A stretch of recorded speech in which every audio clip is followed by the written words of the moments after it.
Mbolo à tous.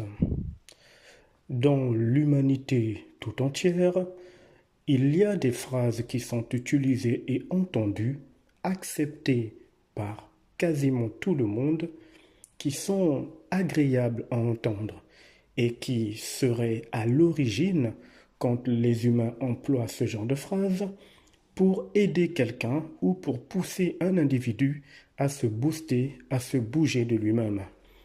On va donc entendre des phrases telles que aide-toi et le ciel t'aidera. Très joli à entendre, mais comme je ne cesse de le dire, rien dans cette planète n'est à l'avantage de l'être humain.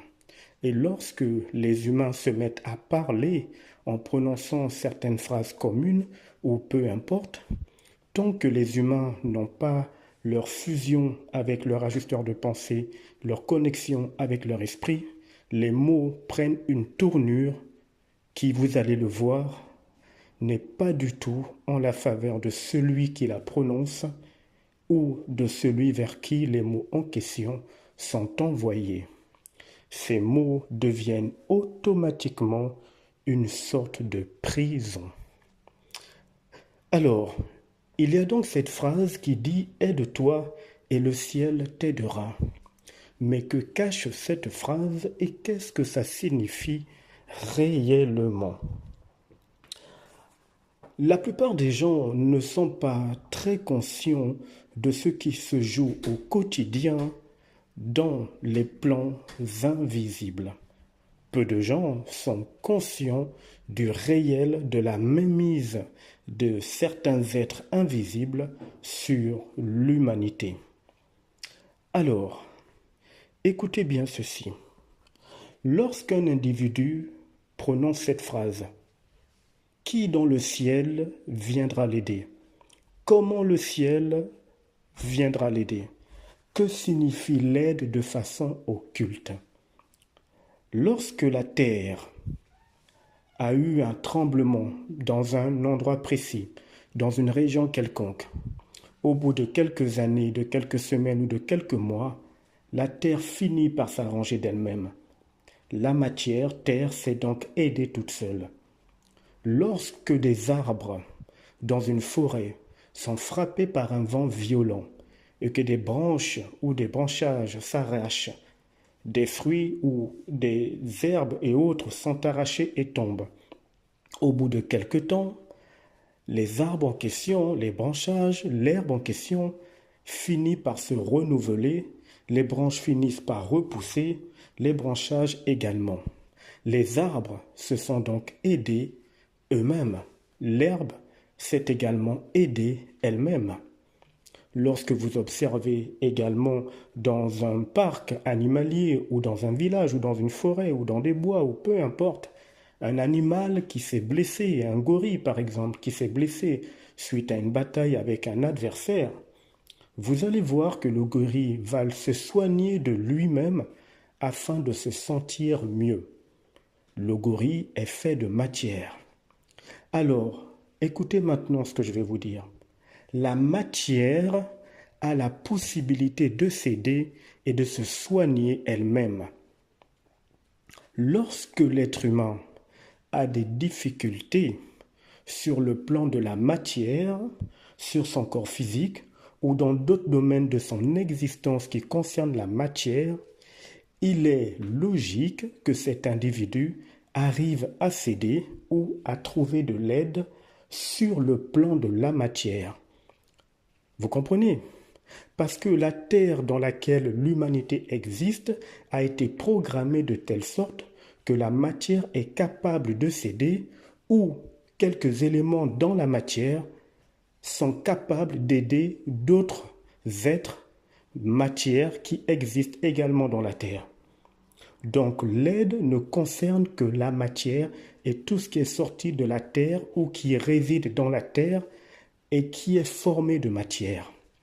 Il est par contre dangereux, impossible, selon le réel cosmique, de venir en aide à ce qui est invisible, à l'âme humaine.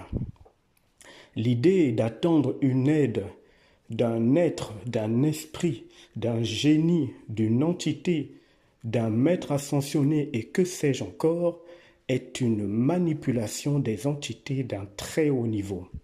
Seule la matière a besoin d'aide, parce que la matière est palpable et qu'elle est limitée dans le temps.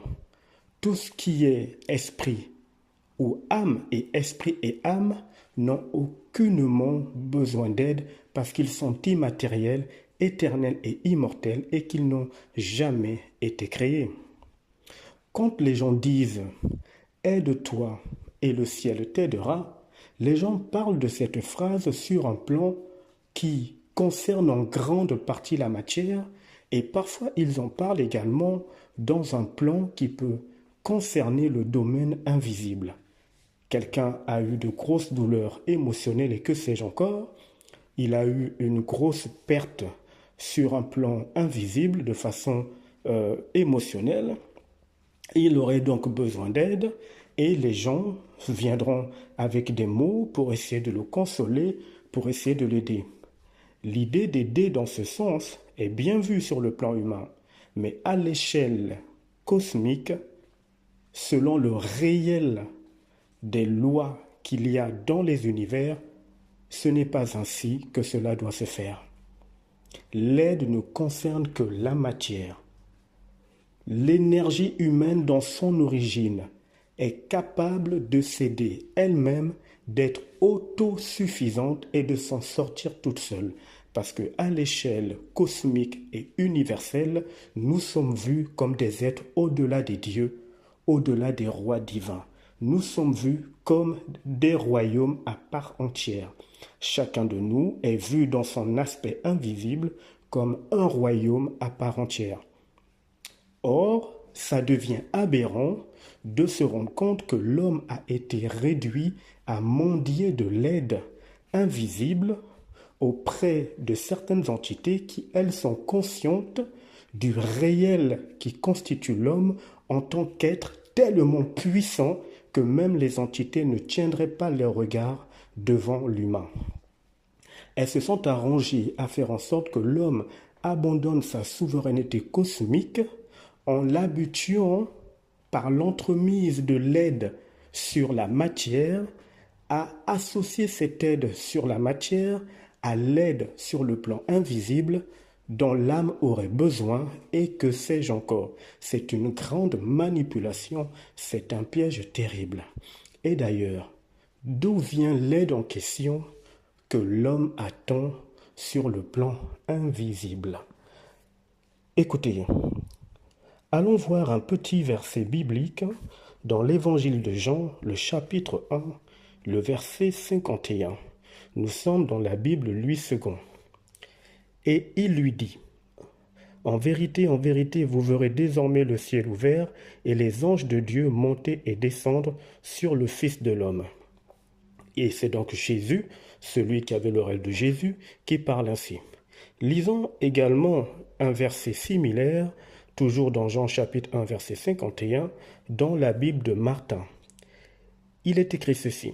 Il lui dit aussi, « en vérité, je vous dis, désormais vous verrez le ciel ouvert et les anges de Dieu montant et descendant sur le Fils de l'homme. » Alors, le ciel est habité par qui? Selon cet écrit religieux, le ciel serait habité par les anges. Mais qui sont les anges? Quelles sont leurs caractéristiques occultes? Est-ce que les anges sont ceux qu'on nous a présentés à travers les médias, les livres religieux, les documentaires, les histoires? Est-ce que les anges ont réellement cet aspect qu'on nous présente, ce côté d'êtres qui sont là pour l'humain, qui apportent un soutien à l'humain, qui viennent aider l'âme en souffrance, qui viennent soutenir l'âme dans les difficultés invisibles qu'elle peut subir? Est-ce que c'est cela un ange? Vous allez voir que le réel n'a rien à voir avec ce qui est dit ou ce qui est accepté par l'humanité. Il semblerait donc que dans le ciel, il y ait des anges qui soient capables de faire des allers et retours comme c'est écrit dans l'écrit religieux. Allons y voir dans Éphésiens chapitre 12, lisons. Il est dit ceci, « Car nous n'avons pas à lutter contre la chair et le sang, mais contre les dominations, contre les autorités, contre les princes de ce monde de ténèbres, et plus loin c'est écrit, contre les esprits méchants dans les lieux célestes. » C'est assez surprenant, n'est-ce pas? On réalise donc ici que le ciel est habité par des esprits méchants, parce que le mot « lieu céleste », c'est le ciel. Mais dans un autre verset que l'on a lu, on nous fait comprendre que désormais le ciel est ouvert et les anges de Dieu montent et descendent. Dans un autre passage biblique situé dans l'Ancien Testament, si je m'en souviens bien, il nous est expliqué que les fils de Dieu virent que les femmes des hommes, les filles des hommes étaient belles, et ils descendirent pour les prendre. Et si vous voyez ce réel de façon psychique et mentale, vous allez vous rendre compte que les fils de Dieu, les anges, ces êtres qui travaillent pour celui qui se fait appeler Dieu, sont en fait des entités, des princes, des esprits méchants qui résident dans les lieux célestes. Ils n'ont pas du tout la fonction que la psychologie humaine et que l'imagerie humaine ainsi que les contes humains ont donné à l'humanité comme étant des êtres qui viendraient aider l'âme, qui viennent apporter un soutien matériel, qui viennent soutenir l'individu dans la détresse. Ils n'ont pas du tout ce rôle-là. Ça, c'est l'image que ces entités ont réussi à imprimer dans la psyché humaine, dans le mental humain, afin de cacher leur rôle réel qui est totalement anti-homme. On a donc vu ici que dans Éphésiens chapitre 6, verset 12, l'humain doit en fait lutter contre des autorités, contre les princes de ce monde de ténèbres, mais contre les esprits méchants également dans les lieux célestes. Comment se fait-il que le ciel, qui dans l'imagerie collective humaine est un endroit paradisiaque et merveilleux, il y ait en même temps entre griffes les anges de Dieu et en même temps il y ait les esprits méchants, tous dans le même endroit. Et personne ne se pose la question, personne ne trouve ça étrange. L'humanité est tellement hypnotisée de façon magnétique que l'humain a du mal à voir la manipulation. Donc, on réalise que les esprits méchants qui sont anti-hommes résident dans le même ciel qu'avec les êtres qui se feraient appeler des anges et qui seraient des êtres merveilleux pour l'humain. En fait, ce sont les seules et mêmes entités. Elles sont tout simplement anti-hommes. Comment se fait-il que dans le ciel, il y ait dans un même lieu en question la dualité, la polarité, le bien et le mal, puisqu'on réalise que les esprits méchants sont dans les lieux célestes, donc dans le ciel. On réalise aussi que les anges dits de Dieu, qui seraient soi-disant gentils, sont aussi dans le ciel. Et tous ces beaux mondes-là résident dans le même lieu qui se fait appeler le ciel. Il y a donc dans ce ciel le bien et le mal, tout mélangé en même temps. Mais dans le réel, il n'y a jamais eu d'ange bien ou d'ange mauvais. Ce sont des entités qui prennent des apparences et qui sont tout simplement anti-hommes. Leur seul but et leur seule mission est de manipuler l'homme par tous les moyens, de pomper son énergie et de le garder comme étant esclave énergétique pendant des milliers d'années. Et pour que ça fonctionne, il faut que l'homme ne voie pas l'entourloupe.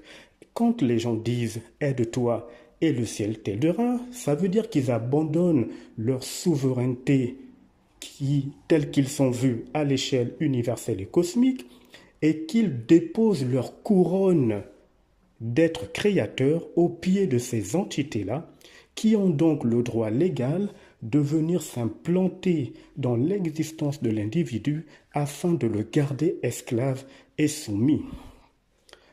L'aide que l'homme attend en employant des termes qui sont identiques à aide-toi et le ciel t'aidera, cette aide qui viendrait du ciel n'est qu'un esclavage énergétique que l'humain accepte de subir en abandonnant sa souveraineté en tant qu'être créateur, esprit et âme éternelle qui n'ont jamais été créés. Je rappelle ici que l'esprit n'est pas dans cette planète. C'est très important de le souligner. Donc l'âme se soumet à ces entités et elle perd un peu plus son réel quant au fait qu'en fait, elle n'a jamais été créée, elle a toujours été en partenariat avec son esprit et qu'en fait, les deux unis sont une puissance tellement grande qu'aucune entité, peu importe son niveau dans les 7 ciels, peu importe l'origine de sa région astrale, peu importe son grade, aucune entité astrale n'est au-dessus de l'être humain conscient et ne sera jamais au-dessus de l'être humain. Aucune entité. On voit donc ici que le mot aide, qui est très joli, est un piège très dangereux.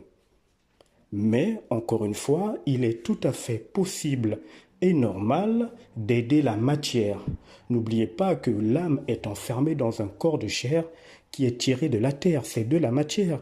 Or, je vous ai expliqué que la matière peut s'aider elle-même et peut prendre d'autres éléments issus de la terre pour s'aider. Donc, il est possible d'aider la matière, mais il n'est pas possible d'aider l'âme. L'âme doit s'aider toute seule pour ne pas céder sa souveraineté cosmique à des entités qui se font passer pour des anges dans les lieux célestes où résident en même temps les esprits méchants dans les lieux célestes qui sont tous en fait dans le même acabit et qui ont le même rôle, retenir l'homme esclave énergétique parce que ces entités sont anti-hommes. Je ne polarise pas ici, je ne dis pas que ce que font ces entités c'est bien ou c'est pas bien, je vous expose les faits pour que vous puissiez vous rendre compte à quel point il est très important d'être indépendant sur le plan invisible et il est très important de réaliser la machination et la manipulation qui tombent sur l'humanité. C'était très très utile et important que je vous en parle. Alors, lorsque un individu va donc apporter cette aide matière à un autre être qui est comme lui fait de chair, donc de la matière, il est très important de laisser la souveraineté du point de vue invisible de cet être humain.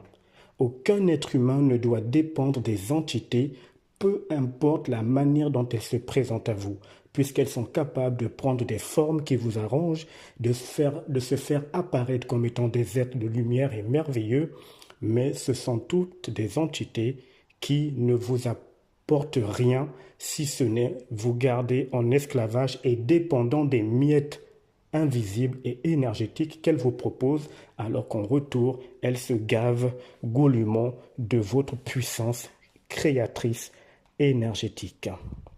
Voilà ce que je voulais vous partager concernant cette phrase qui est très jolie à entendre et concernant l'aide.